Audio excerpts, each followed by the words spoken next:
চলে আসছি 14 নম্বর অঙ্কে।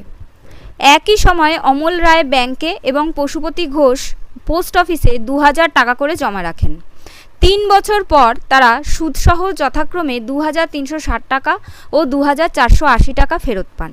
ব্যাংক ও পোস্ট অফিসের বার্ষিক শতকরা সরল সুদের হারের অনুপাত কত হবে হিসাব করে লিখি। দেখো, লিখলাম প্রথম ক্ষেত্রে মানে কার ক্ষেত্রে? অমল রায়ের ক্ষেত্রে। পি হচ্ছে 2000 টাকা, টি হচ্ছে 3 বছর, আই হচ্ছে 2360 থেকে 2000 টাকা বাদ দিলে কত হবে? 360 টাকা। ওকে, আর আরটা কত সেটা আমি বের করব।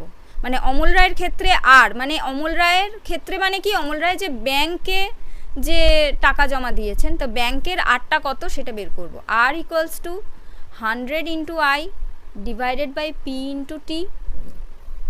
তাহলে কি হলো?